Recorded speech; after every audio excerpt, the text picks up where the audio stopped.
Good afternoon, everyone. This is the Office of Consumer Credit Commissioner's stakeholder meeting to discuss the rule review for plain language contracts. My name is Audrey Spalding, and I'm the OCCC's Assistant General Counsel. I'm joined by several members of the OCCC staff, including our Commissioner Leslie Pettyjohn, Deputy General Counsel Matt Nance, Senior Supervising Examiner William Purse, and Paralegal Ginger Herman. I want to thank everyone for coming to our meeting as well as listening online. Getting input from stakeholders is a really important part of our rulemaking process, and these meetings help us to make sure we produce the best rules possible. At the side of the room, we have copies of our stakeholder meeting notice and pre-comment draft, which have the draft rules we'll be talking about. A copy of the pre-comment draft is also available on the OCCC's webpage for recent and upcoming rules. We're holding this meeting on GoToWebinar. Some of you might be listening on your phones, some may be watching on your computers, and some may be doing both. For those watching on your computer, there's a window where you can submit questions. If you have technical questions about using the webinar, you can type them in there and Ginger will try to answer those. If you're listening online and have any comments on the notice itself, go ahead and type those in at any time and I'll be getting to those as well. For those of you here in person, we do have a table with a mic where you can come up and share your comments if you'd like. If you have shorter comments or questions, you can share them from your seat, town hall style. But keep in mind that if you do that, I'm going to have to repeat the comments so those listening online can hear it. We're talking about rule amendments that are coming out of a process called rule review. The Texas Government Code requires state agencies to review their rules every 4 years to make sure that they should still exist and make any necessary updates. When we do that, we try to get input from stakeholders on whether the rules should be updated. We're currently reviewing Title VII, Chapter 90, which deals with plain language contract provisions for regulated loans under Chapter 342 of the Finance Code.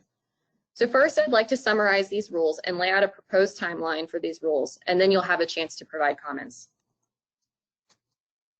Rule changes in Chapter 90 include the procedures for filing non-standard contracts with the agency for review. We're requiring that the PDF submitted be text searchable, have certain page size requirements, and not be restricted in such a way that it prohibits comparison to different versions of the contract. We are also adding 2 new optional model clauses, a servicing and collection contact clause and a credit reporting clause. As such, we are adding those changes to Rule 90.202 and Rule 90.302, which include a list of permissible provisions for Chapter 342, Subchapter E loans, and 342, Subchapter F loans, respectively, to our model provisions in Rule 90.203 and 90.303, and to the model contracts throughout the chapter. Lastly, we are changing dollar amounts for the various interest rate methods throughout the model clauses in accordance with the Texas credit letter amounts. The proposed timeline for the rules is the following. March 25th, this is the deadline to submit informal pre-comments on the draft amendments. On April 17th, we'll propose those amendments at the Finance Commission meeting. From May 1st through June 1st, the official comment period on the amendments will go on. On June 19th, we will propose those rules for adoption at the Finance Commission meeting, and then in early July, the rules will become effective. Are there any initial questions about the proposed timeline before I keep going? Ginger, is there any questions on the webinar? Not at this time, no. Just a reminder, if you are on the webinar and you want to ask a question, you can briefly tell us, hey, I need some time to type out my question, and we will give you the time to do so. So with that, I've summarized the rule actions. Are there any comments on any of these rule actions? Again, we have a table if you'd like to come up and speak, or if you want to make a comment from your seat, I'll repeat that for those listening on the webinar. Good afternoon. I'm Carl DeLong with the Texas Consumer Finance Association. And I wanted to talk a little bit today about the proposed addition for servicing and collection contacts, the model clause, and the Telephone Consumer Protection Act. As you probably know, so I'm talking specifically about 90.302 subsection 22 and 90.303 subsection 23. And the way I understand the way model clauses work, if a licensee wants to rely on rights stated in a model or stated in one of the model clauses listed in the rule, then it must include the model clause in its contract. Arguably, if it varies from the model clause, it's a non-standard provision that needs to be approved by the Commissioner's office. But when it comes to the Telephone Consumer Protection Act, which you are probably aware, it's one of the most hotly litigated topics across the country right now. It's an ever-changing issue.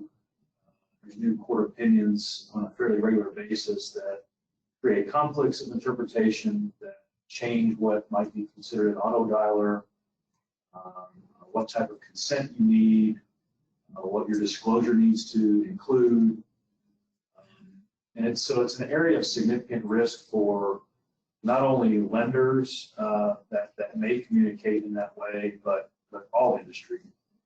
And there's a lot of uncertainty about it. And so let me give you an example. In the lending space, a lot of consumers now desire to communicate by text, how they want to communicate with licensees. So the licensees are attempting to accommodate that. And sometimes that may occur in a way that could be a communication that's covered by the Telephone Consumer Protection Act because of the uncertainty around the definition of an auto dialer. It could be, that definition could be very broad. It could cover a simple cell phone in some instances. So your typical, manual texts could even be considered an auto dialer in some cases. Hopefully that'll be clarified in the future, but it's not right now. So what licensees have to do is have a very robust consent, express consent. And I think you would find that lawyers that are advising licensees in this area will look across the country at the various court opinions that are out there and try to craft an agreement and consent form that covers everything that the court may have said about it. And typically, you'll see that you need the specific cell phone number included on the consent form. You need a description of the types of calls that may be placed or text that may be placed to that cell phone number using automated services. You may see statements about what happens if you change your phone number, the charges that may apply to the communications, and then most importantly, the right to opt out of those communications and how it is to occur, how the opt-out is to occur. And the TCPA provision that is suggested in the plain language rule amendments obviously doesn't go into that type of detail. So a concern that the TCFA has is this intended to preclude the type of agreement that the lenders are using now to obtain the consent they feel they need to provide the adequate disclosures they feel they need. Separate document that really changes as the law changes and changes as the customer changes its preferences. Because if that is something that's intended to be put into the promissory note, they're really sensitive about that changing.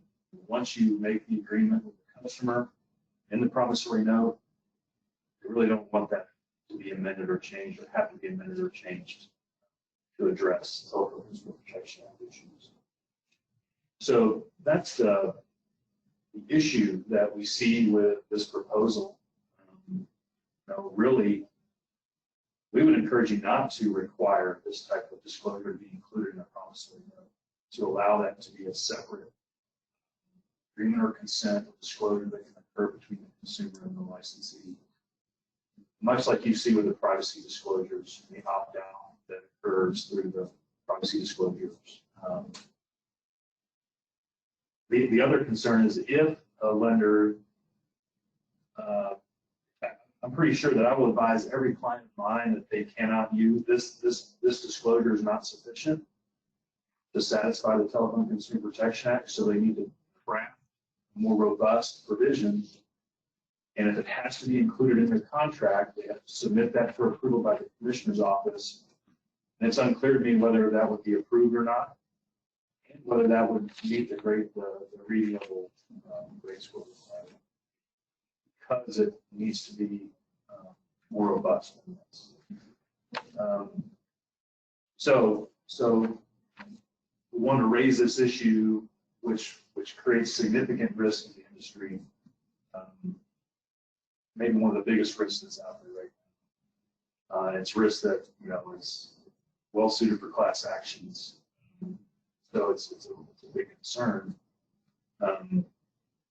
Either not include it, not required to be included, or make it very clear that a separate agreement is authorized. So even if the statement has to be in there in the promissory note, that does not preclude licensees from entering into a separate engagement with their customers that would satisfy the requirements of the consumer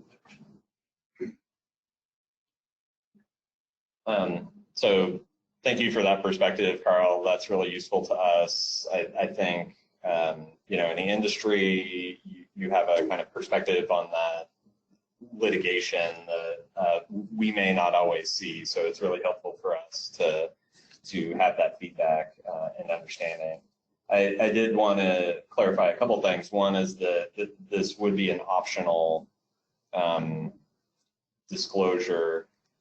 And this kind of separate form, is that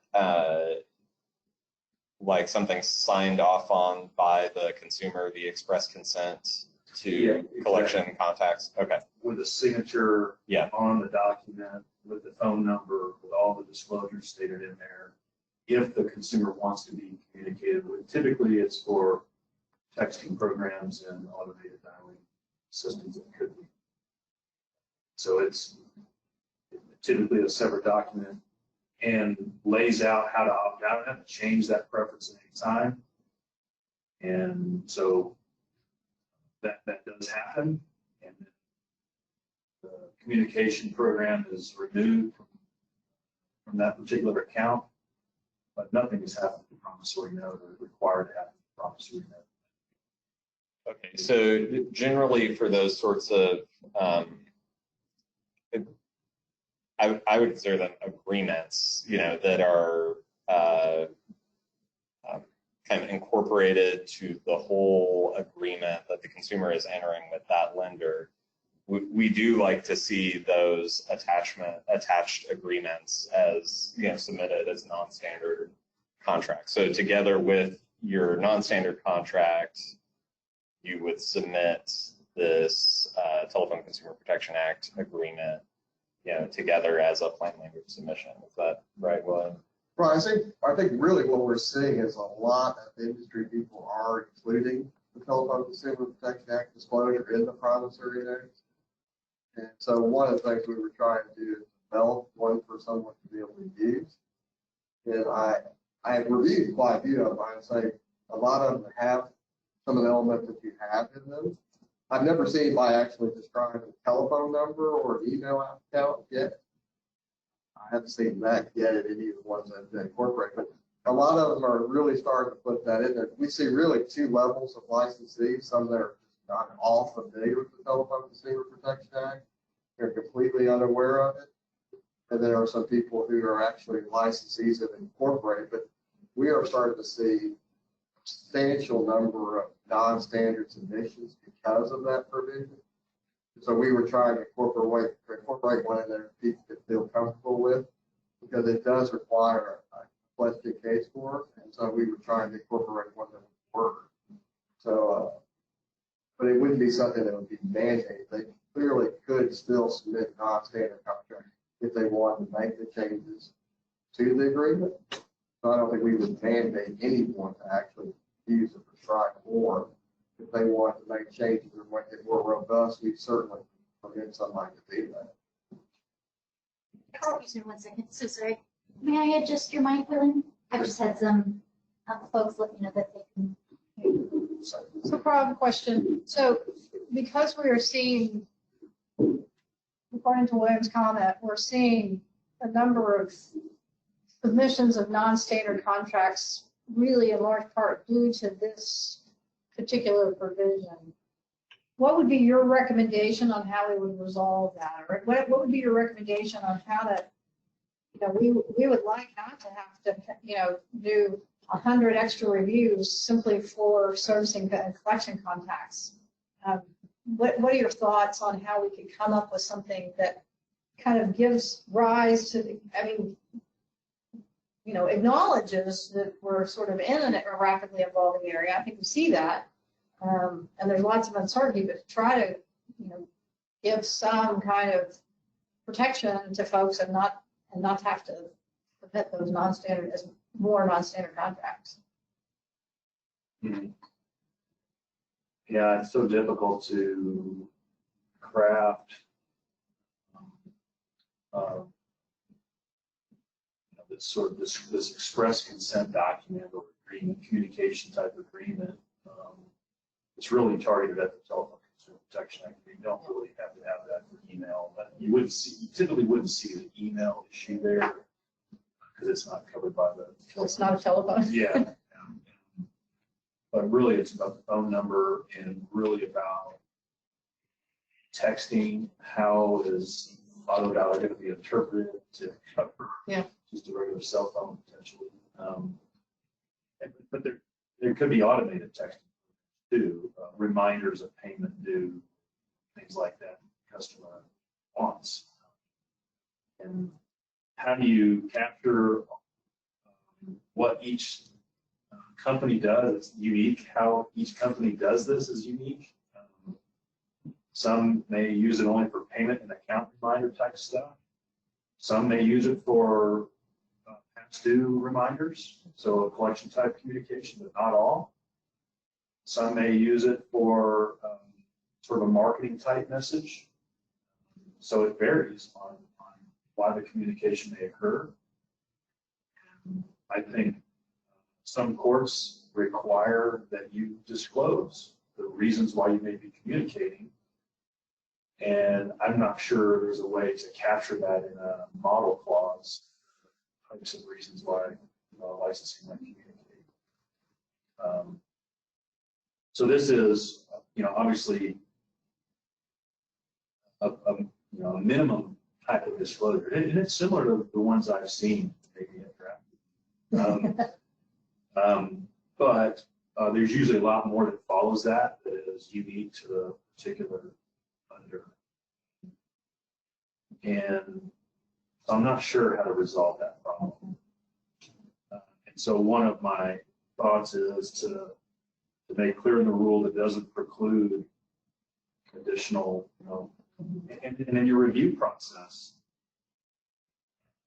this is the tension between what the lender thinks it must do to protect itself from litigation risk.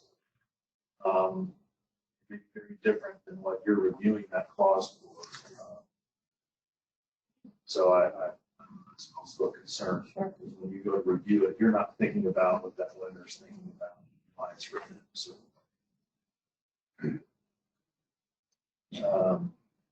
I don't know. I don't know how to solve that. Okay. But I do understand. You'll continue to get a lot of non-standard submissions, no matter what, even with this. Do you plan to file a written pre-comment on these, and if you do, would you be able to provide us with some of the case law that talks about some of the particularity required, especially if there's like Fifth Circuit case law? Because I have seen some of that case law. I haven't studied it that carefully or created like a comprehensive view of that. But if there's some case law we can see that talks about some of the things you just mentioned that aren't in this clause, like the reason for the contact, the manner in which the contact might happen, what the creditor might contact you about. The right to opt out. Yeah, if you can direct us to some of that case law, especially if it's Texas or Fifth Circuit, I think that might be helpful to us and understanding that. We'll do my best. Okay. To do that by the 26th. Doesn't have to be super formal, but. Yeah, again, Email's fine, and just, yeah. Yeah, that might be helpful to us in understanding what the issues are, because again, you have a perspective on that might be different from our perspective. That's useful to us. So that's really the focus of what I wanted to talk about. The credit reporting requirement, that's something that I see most licensees use today. It's a requirement that's existed for a long time, and I don't think any of the members of TCFA have a problem with that, because that is common and typical practice to include that disclosure. But I'll try to dig up some written comments, see if I can find a case law.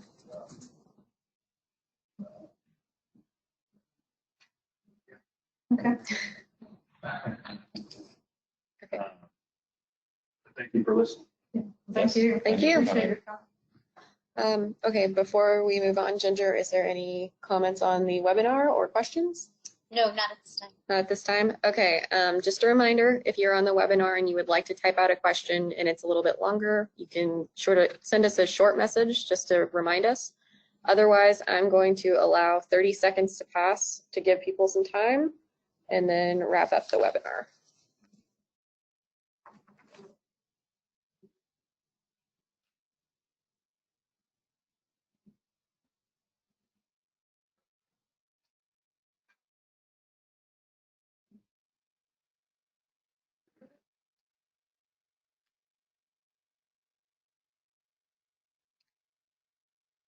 Okay, I would like to thank everyone for coming out and for listening online.